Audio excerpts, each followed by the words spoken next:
Hello guys, നമുക്ക് ഇന്ന് ഇത് വെച്ചിന്ന് ചായ ഉണ്ടാക്കി നോക്കിയാലോ? എല്ലാവരും ഒരുപാട് ചായ ഒക്കെ ഉണ്ടാക്കി നോക്കുന്നത് കണ്ടിട്ടുണ്ട്, പക്ഷേ ഇതുവരെ ഞാൻ ട്രൈ ചെയ്തിട്ടില്ല. അപ്പോൾ നമുക്കിത് വെച്ചുണ്ടാക്കി നോക്കാം. അങ്ങനെ തിളച്ച വെള്ളത്തിലേക്ക് ഇട്ടിട്ടുണ്ട്. ഇത് എത്രത്തോളം സമയം ഇടണമെന്നൊന്നും അറിയാൻ പാടില്ല. അപ്പോൾ എന്തായാലും ഒരു കളർ വരുന്നവരെ നമുക്ക് ഇട്ട് നോക്കാം. ഇതിൻ്റെ അകത്ത് ഇനി പഞ്ചസാരയോ വേറെ ഫ്ലേവേഴ്സോ എന്തെങ്കിലും ആഡ് ചെയ്യുമെന്നൊന്നും അറിയാൻ പാടില്ല. ഇത് മാത്രമേ ഉള്ളൂ എന്നാണ് തോന്നുന്നത്. ഷുഗർ കുറയാൻ വേണ്ടി ഇത് കുടിക്കുമെന്ന് കേട്ടിട്ടുണ്ട്. അപ്പോൾ ഷുഗർ ഇല്ലാത്ത ആൾക്കാർക്ക് ഇത് കുടിച്ചു കഴിഞ്ഞാൽ എന്തെങ്കിലും പറ്റുമെന്ന് അറിയാൻ പാടില്ല. എന്നാലും നമ്മളൊന്ന് ട്രൈ ചെയ്ത് നോക്കാം.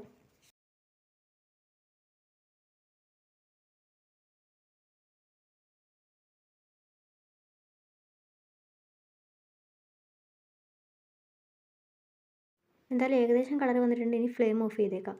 എന്തായാലും ശംഖുപുഷ്പത്തിൻ്റെ ചായ റെഡി ആയിട്ടുണ്ട്. അങ്ങനെ ചായയുടെ കൂടെ കഴിക്കാൻ വേണ്ടി കുറച്ച് പഴംപൊരിയും കൂടി ഉണ്ടാക്കിയിട്ടുണ്ട്. ഈ ചായക്ക് അത്ര വലിയ ടേസ്റ്റ് ഒന്നും പറയാനില്ലെങ്കിലും കൊള്ളാം, കുഴപ്പമില്ല. പിന്നെ ബോഡി ഹെൽത്ത് ആണല്ലോ മുഖ്യം. നിങ്ങളുടെ വീട്ടിലും ട്രൈ ചെയ്ത് നോക്കുക. Okay, bye bye.